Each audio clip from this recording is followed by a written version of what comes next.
no matter what situation you're in, you can still train your mind to look for what's right rather than just focus on what's wrong.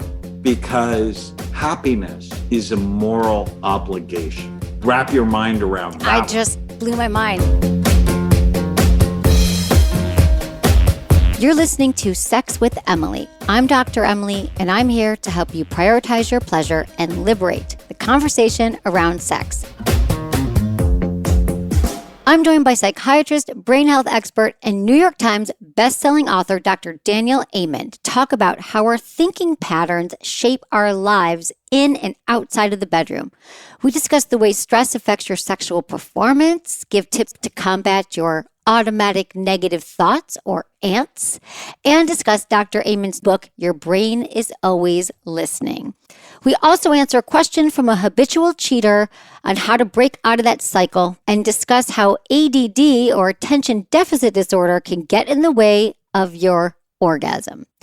Please rate and review Sex with Emily wherever you listen to the show. It just helps get the show out to more people, and it only takes a few seconds. You can do it right now. You can also find me on Instagram, YouTube, TikTok, X, Facebook, all at Sex with Emily. And check out my new articles, Embarrassing Questions, Kink and BDSM Edition, and How to Train Your Penis on sexwithemily.com. Before we dive into the episode, if you haven't heard the news, I have to tell you about my brand new membership community, Smart SX. It is officially live, and I've had a blast the last few weeks because this membership is everything I've ever dreamed of and more. We're talking exclusive content, interactive workshops with top minds in sexual health, there's polls, and so much more, all made for the membership community. But honestly, my favorite part is the community. It's a safe space where like-minded people support each other, they're sharing experiences, they're breaking down all the taboos around sex and intimacy. It's truly empowering. So if you're ready to really bring more pleasure into your sex life and take the steps, Smart SX is for you. So join the pleasure revolution today. Just head over to sexwithemily.com, click on the membership tab, or head straight to sexwithemily.com/smartsx. All right, everyone, enjoy this episode.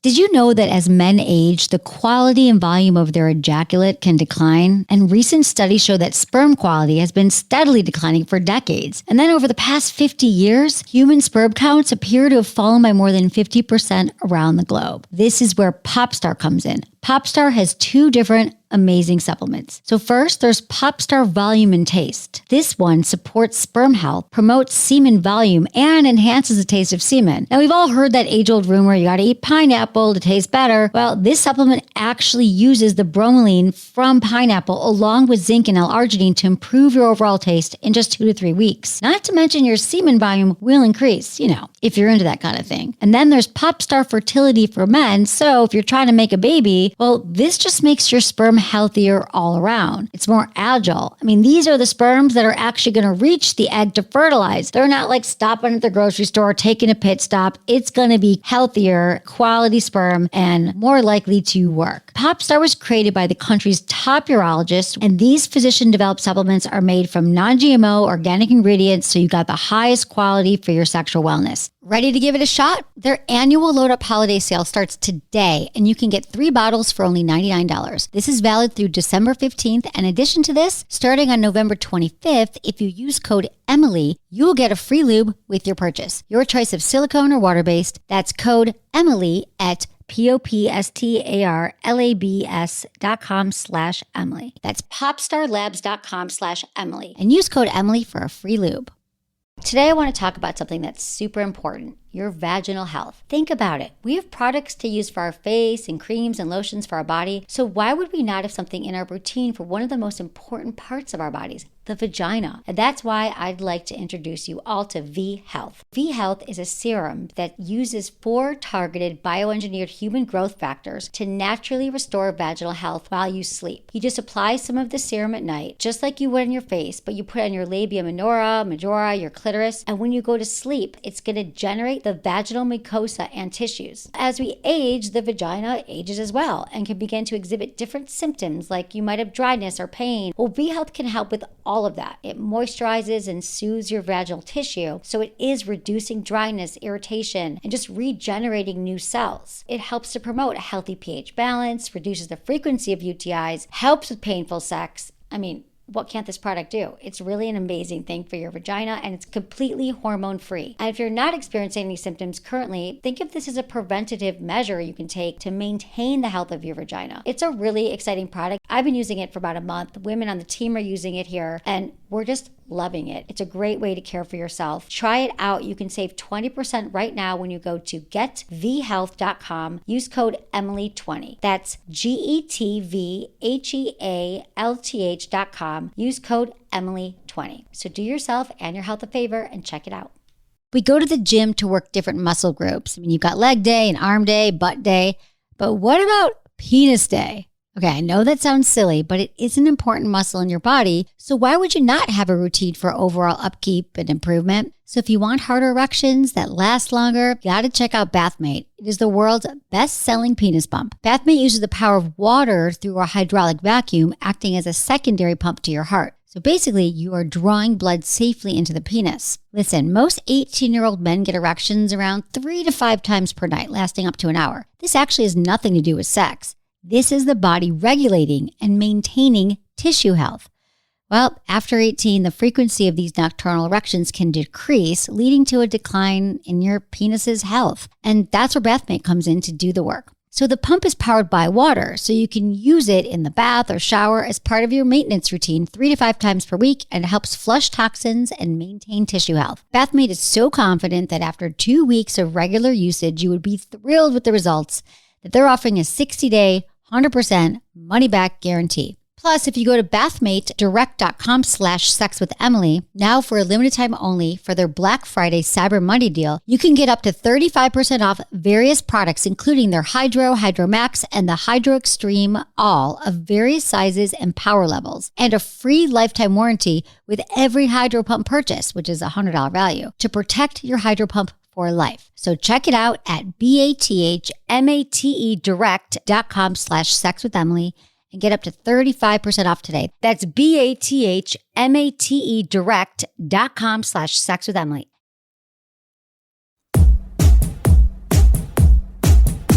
So we're here to talk about your book, Your Brain is Always Listening. Tame the Hidden Dragons that Control Your Happiness, Habits, and hang-ups. I devoured this book. I saw myself in so many of these dragons. So first, let's just talk about the book, and then we can talk about identifying our dragons. Tell me about it. Well, I actually wrote this before the pandemic. I was just finishing it as the pandemic started and went back and revised it. So the idea is your brain is always listening to the dragons from the past, from the they, them, and other dragons. It's people alive and dead that your brain is still listening to. Like I still listen to my grandfather who died 30 years ago. I still listen. And it's not a psychotic process, but I still hear his voice in my brain, and my dad and their birth order and sibling dragons. Your brain is always listening to your habits, what you do day in and day out. There's a whole chapter on the scheming dragons, which is it's listening to the news. It's listening to the food pushers who try to sell you cheeseburgers with half-naked women. Right. And so I really just wanted to teach people your brain is always listening. Right. Here are the influences.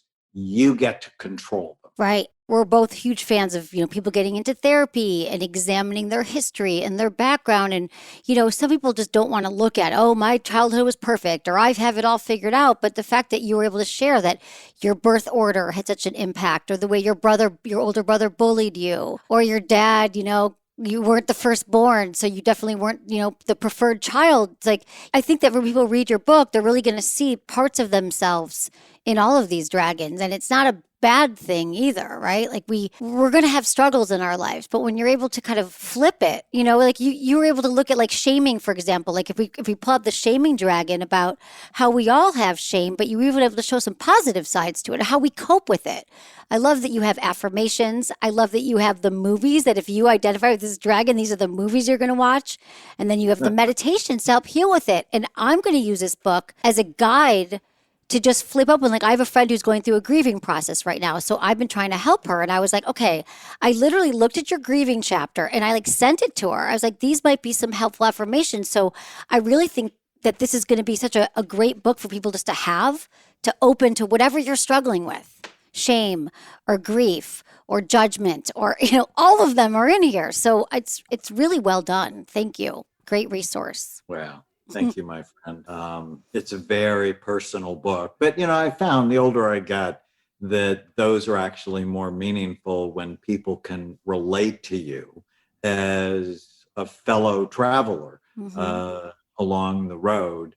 And, if they can get inside my head in a more real way, like my primary dragon is the abandoned, invisible, and insignificant dragon, came from my childhood. And, so I spent my whole life working to be significant. And sometimes it causes you to overwork or over attach to the work you do at the expense of important relationships. And so if you know it, so yes, there's an upside to that dragon. And, it's caused me to do really good work for people, but I have to be careful with it and see myself as special. And ultimately, the story turned out great and my dad was harsh. I think a lot of people have harsh fathers, but the last 5 years of his life, he did everything I asked him to do and got well and turned out to be my best friend. Yeah. I mean, that was such a beautiful story that you were able to say. You said that I should visit my dad. And then you said, I get to visit him, or I want to visit him. And it's such that reframing of language that is so helpful. I often try to remember that, like, don't should all over yourself, but, I get to. And so that was really helpful. And then the other thing I want to say, going back to, you sent me a dragon quiz. And I think, first off, it is so well done. I enjoyed taking your quiz, and we're going to put in the show notes where people can take the quiz. But we have the same primary dragon, because mine is also abandoned, invisible, or insignificant dragon. And then I go to the inferior or flawed dragon. Are these in order of our dragons? I'm the anxious dragon. But I think the should or shaming dragon, there's so much to unpack here, like how we've both individually handled it. Abandoned, invisible, insignificant. So imagine when you're in a relationship with someone and the average number of dragons people have is 6. Oh, okay. So Phew. Tana actually has 10. Tana, we love Tana. Okay. So if you have a lot, it just means there's good work to do. But imagine your dragons interacting with your partner's dragons or your children's dragons or your own parents' dragons. And so it causes you to be kinder. I had my whole executive team take the dragon quiz. Okay. And just knowing each other's dragons helped us to not wake them up, how not to trigger each other. Get them upset. Yeah. Is there a common dragon that most people that you find like that's more predominant in most people? So the most common dragon is the anxious dragon. The anxious dragon. Okay. By far. 30% of the population before the pandemic struggled with significant symptoms of anxiety. Now that's more than half the population. Wow. And in the dragon quiz takers, it's like 65% of them have the anxious dragon. The responsible dragon is also very high. That's the codependent dragon. Oh. It's growing up, you worried about someone and you wanted to take care of them, but struggled. And so you end up taking care of people, but sometimes to their detriment, where you can actually create codependence when really the best strategy is helping people take care of their own lives, right, and not making them dependent on you. I felt that the codependent dragon is a person who is always helping, and then they always feel drained because they've done so much for people, and then they start to resent them because of that. I mean, that's a really tough one to kind of, and you have great affirmations in there for dealing with it, so you can kind of reset because it's just something that it becomes your way of being and how you get love, but ultimately it's detrimental, truly. I guess they all are, right, to the extremes of all of them. They can cause great emotional pain. I think the most interesting of all the dragons, I actually have him with me, is the ancestral dragon. Oh, okay. And this is where the issues you have, they're not your issues, that you got them from your grandmother or your great uncle or your dad. So, for example, I tell the story in the book of my grandfather who immigrated from the Middle East as a teenager. And when he was 19, his brother was killed when his car collided with a train. And my grandfather never drove. Wow. And my grandfather was angry at his sister who loaned his brother the car. And that level of angst and anger and unhappiness and anxiety was in my grandfather before he made my dad. Right. So it actually was written in his epigenetic code. And as a child, I was anxious all the time. Now, yes, I have an older brother who's beating me up and I wet my bed, and so those didn't help. But I just have this sense that my grandfather's unresolved anxiety and grief impacted my nervous system. Mm-hmm. And I think it's really important for everybody to know their family history. Yes. And before my dad died, I spent a lot of time just talking to him about his childhood and about his mom and about his dad. And you know, as a psychiatrist, I like doing that anyway. Right. We're talking about epigenetics, how like each generation they say, aren't certain things transferred? Like they say 7 or 8 generations, like perhaps if you had incest or rape in your family or trauma, it carries on for that many generations. You said you spent time with your dad understanding it. I was thinking I've got my 23andMe test sitting here. I haven't taken it yet. Is that what we're talking about? It's kind of understanding where you came from and then having talks with your family to understand the story. Mm-hmm. And just know if you're struggling with something, it might not be yours. Mm-hmm. It might be you're carrying the burden from another generation, or you may be carrying the strength from another generation, because both good and bad get written in our genetic code. How do we deal with it then? So how would you say we kind of work on that? Because it's not ours, but it's in us. Well, owning what's yours and blessing and sending on what's not yours is just freeing.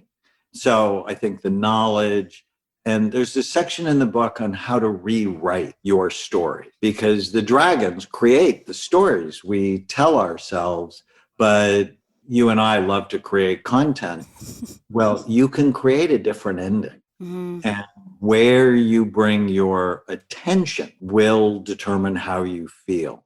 You know, I think it's just one of the most powerful things I've ever heard. Where I focus will determine how I feel. And if I focus on being a failure or I focus on being less than, I'm going to feel bad. Right. But if I focus on where I want to go, I'm going to feel more hopeful.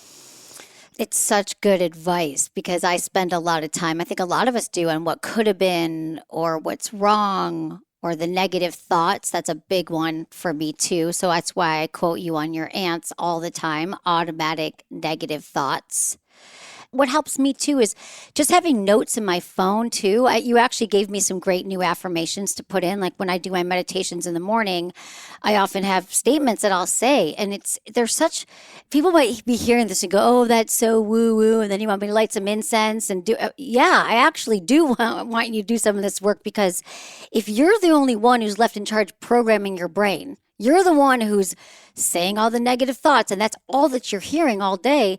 It would be great for you to have something just to turn to in your phone. Like I have a note page of just the things that you want to replace it with. And I love expanding that with writing your own story. Like, what is your reality? Where do you want to go? And you train your mind. Yes. And often negative thinking is a bad habit. And it's just sort of the habit that you grew up in. You had a negative mom or a negative dad, or you didn't have the right guidance. And so you allowed your brain to go to a dark place. And then your brain does what you teach it to do. And there's a whole chapter on, or a whole section of the book on the bad habit dragons and how to rewire your brain. And negativity is one of the worst bad habits. Yeah. In the hopeless and helpless dragon section, I talk about something I love called positivity bias training. Okay, let's talk about it. Start every day with today is going to be a great day. And that way your mind will start looking for what's right rather than what's wrong. And then before you go to bed at night, go, what went well today? And write it out. Just find 3 things that went well. And I love that exercise so much that I turn it every night into a treasure hunt. And so I put myself to sleep starting at the beginning of the day, go, so what went well today? And all days for everybody is filled with good things and bad things. But don't put yourself to bed with the worries, because it'll mess up your dreams and it'll mess up your sleep. And so I even look for the micro moments of, I figured out how to make brain healthy hot chocolate, and just the first taste, I'm so happy with myself. It's always one of my micro moments. But it could be looking in Tana's eyes. It could be having an interesting conversation with one of the kids. You know, it's the day-to-day stuff that you appreciate. And let me tell you how powerful this can be. So May 5th last year, I lost my dad. And, you know, he's obviously a central figure. He shows up in a lot of my books. And it was just the worst day. When I went to bed that night, because it's my habit. So this is the point. We do things that we allow ourselves to do. And I went to bed and I said a prayer, and then I went, what went well today? And then the other part of my brain, we all have it. I actually give my mind a name. Hermie, after my raccoon when I was 16. Hermie holds up a sign like, seriously, you're going to talk about what went well today. You obviously didn't love your father. You're a terrible human being. But then, because it's my habit, I went to an interaction between my mother and the police officer that, quite honestly, was hysterical. That even after this horrible thing happened, the police officer said, Mrs. Amon, we have to do an investigation because someone died at home. And she looked at him with a straight face, even though I knew she was kidding. And she said, do you think I was having an affair with my 89-year-old mother? Do you think I had him murdered? And it was hysterical. And then I remembered the hundreds of texts I got from my friends when I found out. And then I remember sitting with him before they took him away and holding his hand. I just remember how soft his hand was. And then I went to sleep. So no matter what the situation you're in, you can still train your mind to look for what's right rather than just focus on what's wrong. And that's not a bad thing, because happiness is a moral obligation. Now, wrap your mind around that. My mind just blew. I just blew my mind. Moral obligation. If you've ever been raised by an unhappy mother or been around an unhappy coworker, you know the devastation that causes. And so it is incumbent upon us to work on the negative thoughts, because they're contagious. Yeah. And we leak. Wow, that's so powerful. I mean, I always say like pleasure is our birthright, but being happy and controlling your negative thoughts is just like, it's our duty if we want to be good partners, good lovers, good citizens. Yeah, and our sex organs work so much better when they're not stressed. I mean, you know that when you're stressed, it negatively impacts blood flow. And it gets us distracted. And I'm working on a new study you'll love. Tell me. On happiness and the brain. If your brain is healthy, you're way more likely to be happy And, we often, you and I, when I'm on your show, we talk about blood flow and whatever's good for your heart is good for your brain, is good for your genitals. Well, it's good for your level of happiness, that the better blood flow, especially to the front part of your brain and your emotional brain, the better blood flow, the happier you are, which I think is so interesting. So sugar is not an agent of happiness because sugar lowers blood flow to the brain. Yeah. You've helped me realize the power of movement and exercise and dance and doing other kinds of things to stimulate the blood flow in my brain. And I just look at it so differently right now. I mean, everything, because it's probably been about a year, right, since we've been doing it. And it's just so, we just don't think about, we don't, You're right. We don't think about the brain, which is sort of insane, right? It's insane. It's insane because your brain controls absolutely everything you do. And when it works right, you work right. And we always think of people in 4 big circles. So what's the biology? That's why we looked at your brain. And if I don't look, how do I know? And right. Psychiatrists all around the world are giving people drugs without ever looking at the organ they treat. No other medical doctor has. That's what shocked me. And so learning how to control those negative thoughts, because even someone like myself who knows that is probably my biggest challenge, is that I just go to the negative. My team, my staff knows it. I'll be like, this is wrong. Like, I immediately see what's wrong. And so I have to work on that as well. But if I'm doing it to them, I know that I still do it to myself, even with meditation and journaling. But I don't think I have a habit, because I know it takes, how they say it takes 21 days to build a habit. I think sometimes for me, it's about 40 days. But to have that exercise at night, even when your father died, to be able to flip it is so helpful. Like, I actually want to do that tonight. I want to start that for real, because I have journals everywhere. I often just don't stick with it, starting new habits. So I'm wondering if someone's just like hearing about this right now, like where could they even start? But 3 things. And I've been working with BJ Fogg at Stanford at the Persuasive Tech Lab on how people change. And he's like, make it small. The smaller you can make it. So on the top of your to-do list every day, just write, today is going to be a great day. So if you forget to say it when your feet hit the floor in the morning, it's as soon as you're looking at something, look at, today is going to be a great day. And for those of you that have children, do it at breakfast. Go with the kids. So why is your day going to be a great day? That's great. Set it with your kids too. Yeah, first thing. And as you go through your day, and for me, when your mind shows up with the negative signs, just go, well, is it true? If you could just keep those 3 words with you, right? So these are all 3-second habits. Today is going to be a great day. Is it true? So I get the thought, oh, you're a bad son because you're going to look at what went right on the day your dad died. Is that true? It's like, no, I loved my dad. Right. And he loved me. I'm not a bad son. So it's a lie. And I want to tell myself the truth, right? It's never really about positive thinking for me. It's about accurate thinking. Accurate thinking and habits. And before you go to bed, what went well today? And you'll just notice you're a better boss, you're a better partner, and you like yourself more when you are training. And, you and I both want to be physically healthy, right?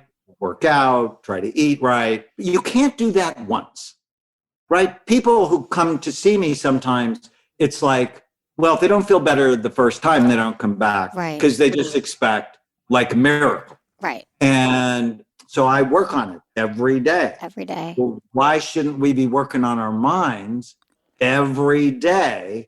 If you want to be physically healthy, you have to eat right most of the time. If you want to be mentally healthy, you have to think right most of the time.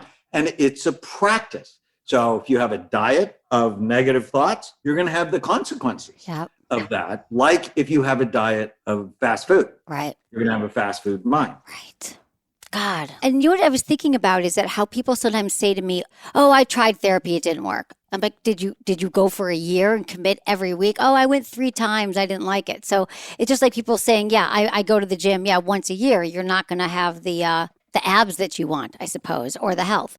We'll be right back after a short break. But first, I got to tell you about Lalo. So as you know, there's many different types of orgasms, and there's many different pleasure spots that can get you there. We've all heard of the G-spot, but today I'd like to introduce you to the A spot, also known as the deep spot, for being the deepest spot in the vagina before you reach the cervix. So this is a sensitive area along the front of the vaginal wall, about 2 inches deeper than the G-spot, that can lead to the most incredibly deep cervix-focused orgasms. So, when it comes to having new body experiences, I always recommend trying it out on yourself, and that's where Lalo's Enigma Double Sonic comes in. It can be hard to find all of our internal spots, especially when it's so deep your fingers may not be able to reach. The Lalo Enigma Double Sonic is the perfect toy for solo or partner usage. It uses sonic technology to give you your deepest pleasure yet. It has these tailor-made sonic waves that explicitly reach your A spot and a bunch of other spots along the way. This toy delivers pleasure in a huge way. And, not to worry, it will simultaneously stimulate your clitoris as well. Are you picturing this? All those hot spots in one toy. So check it out at lelo.com. That's LELO.com. Use code Emily20 for an additional 20% off any existing sales. Lalo's Black Friday sale is on with discounts up to 50% off. The Enigma Double Sonic is at 25% off. Then you can snatch 20% off on top of that using code Emily20. Check it out now. The link is also in the show notes. That's lalo.com. Use code Emily20.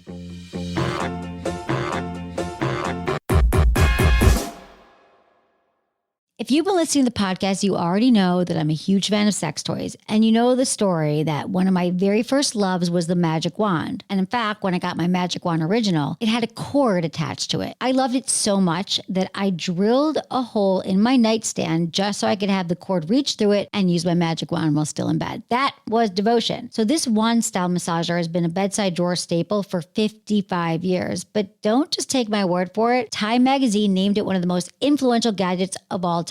And the rumble is what truly makes the wand unique, because it just feels all good over your body, all those nerve endings for your genitals or even just your back and arms. But check this out. If you haven't tried their newest arrival, it's the Magic Wand Micro. It's a pocket-sized vibe and has all the greatness of the other models, but with this impossibly tiny package. It's only 4 inches, it's totally rechargeable, and the size of a keychain. I mean, how cute is that? And just like the larger models, this Magic Wand features a soft silicone head and a flexible neck, so you can just hit all the right spots. And I've been telling you for years that size doesn't matter. It's more about the motion. And oh my God, the Micro is the perfect example of just that. It's super discreet. You can bring it on the go. Plus, it's a convenient toy to whip out during partner play or wherever you want to. Get yours today at shopsexwithemily.com/magic wand. That's shopsexwithemily.com/magic wand.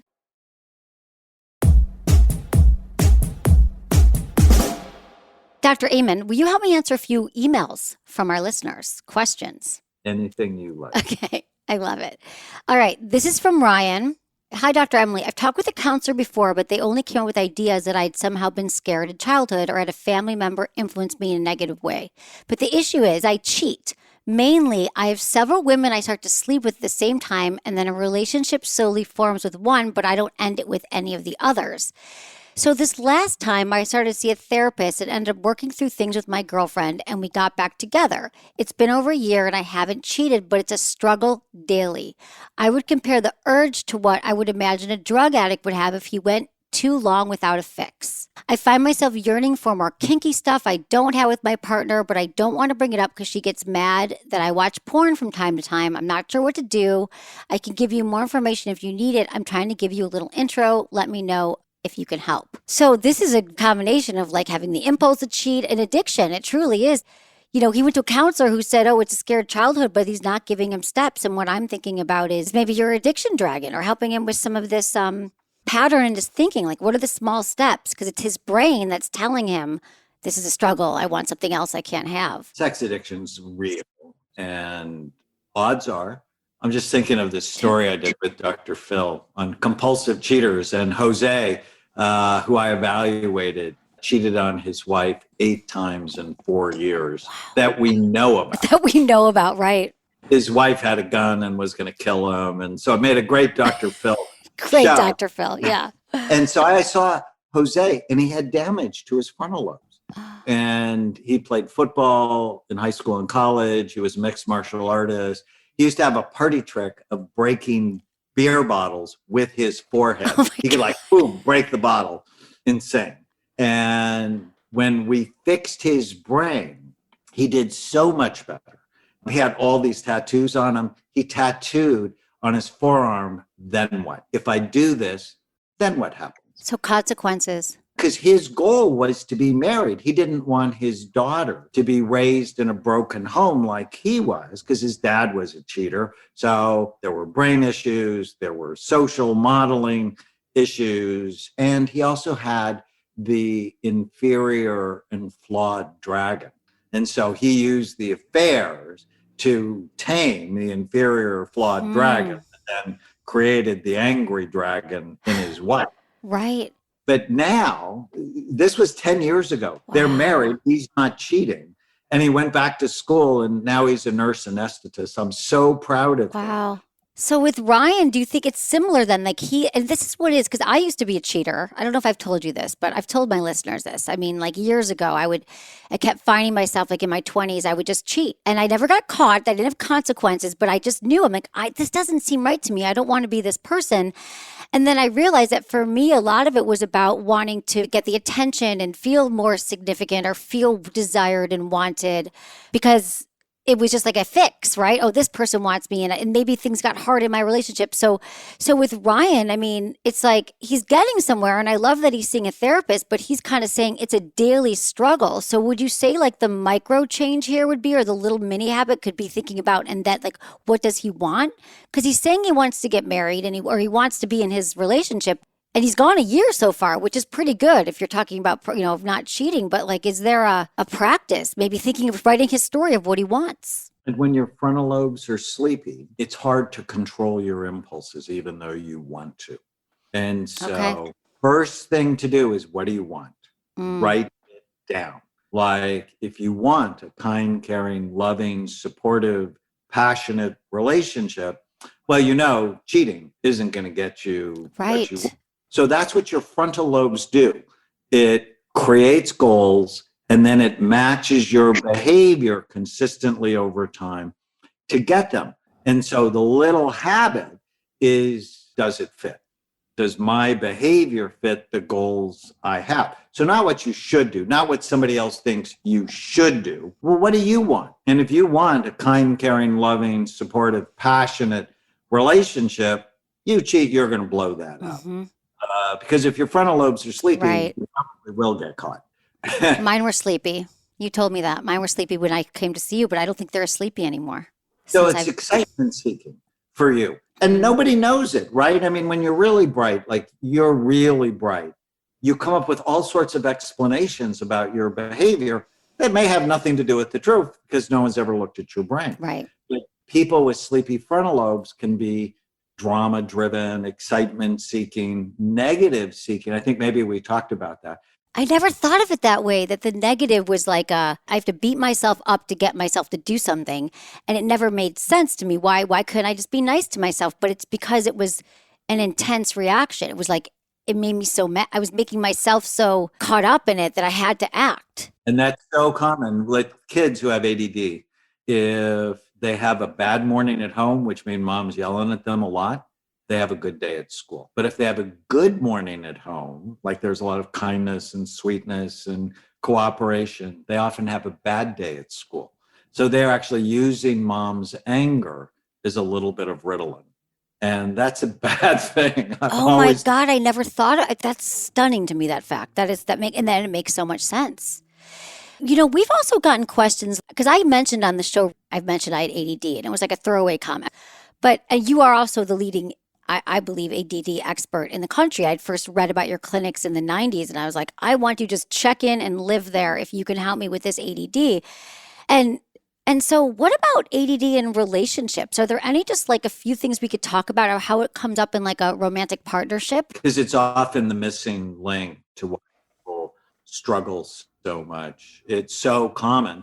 And, you have ADD, short attention span, but not for everything. It's short attention span for regular routine, everyday things, homework, paperwork, chores. Paperwork. Routine stuff. For things that are new, novel, highly stimulating, interesting, or frightening, people with ADD pay attention just fine because they have their own intrinsic dopamine. But short attention span for routine things, easily distracted, tend to be disorganized for time and space, procrastinations, their middle name, they put things off, and impulsivity, and sometimes restlessness. Now, all of us have some of those every once in a while. People who have ADD have them all the time. And in relationships, initially people are drawn to them because of their spontaneity. But over time, the unpredictability grates on them. And I must say this 5 times a week Please. to my patient. Please don't say everything you think. Right. People, ADD, it just gets out. It just happened. And it's like, no, supervise, don't say everything.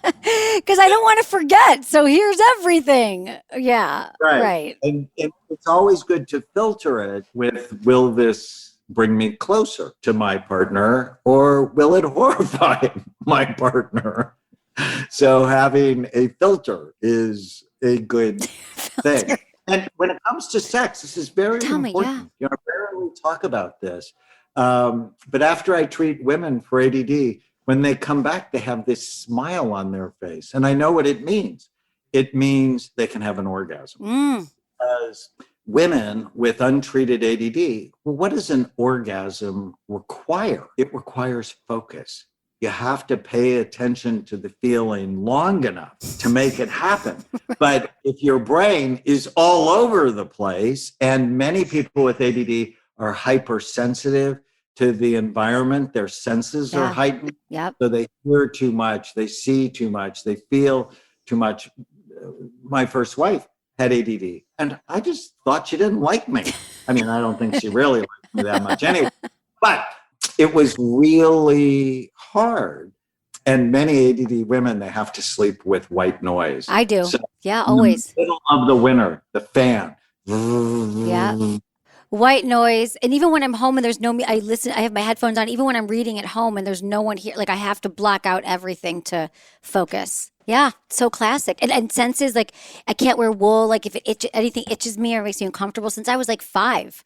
I'm like, Mom, take off the tags, you know? Have ADD because they're just, from the time they were little, they were taking their clothes off. Yes.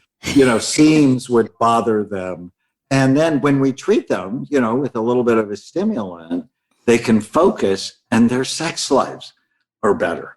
That's happened to me. Exactly. I couldn't focus. You're like, oh, that feels good. But look, who's someone coming in the door? What? Oh, I have an itch. Oh, It's true. It is focus. I thought you were going to say also letting go, but we're pretty good at letting, because that's also an ingredient to orgasm. But focus, being able to breathe. That's why breath is so important for me, for orgasm, and for everything. It sort of redirects. When I remember to take a deep breath, it just sort of stops my thoughts. So there's a specific breathing pattern I want you to try. Okay. 3 seconds in, hold it for a second, 6 seconds out.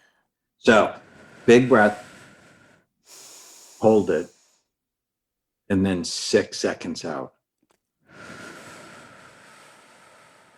Then hold it out for a second. Repeat that 10 times. It'll reset your nervous system. Do that just a couple of times a day. Like nothing we have talked about is more than 2 minutes max. And that breathing pattern will trigger a relaxation response.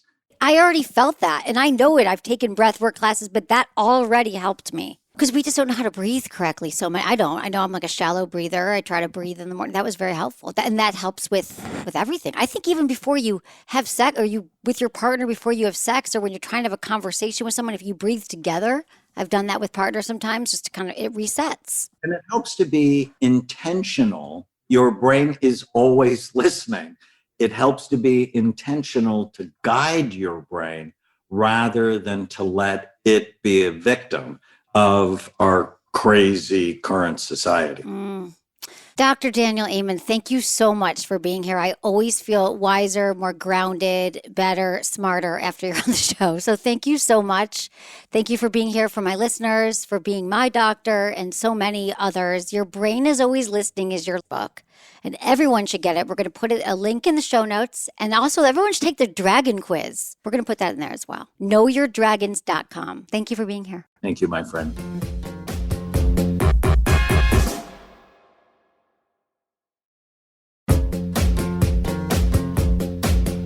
That's it for today's episode. Thanks for listening to Sex with Emily, and be sure to like, subscribe, and give us a review wherever you listen to the podcast, and share this with a friend or partner. You can find me on Instagram, YouTube, TikTok, Twitter, or X, and Facebook. It's all at Sex with Emily. Oh, and I've been told I give really good email, so sign up on sexwithemily.com, and while you're there, check out my free guides and articles for more ways to prioritize your pleasure. And if you'd like to ask me about your sex life, dating, or relationships, call my hotline, 559-TALK-SEX. That's 559-825-5739, or just go to sexwithemily.com/askemily. Was it good for you?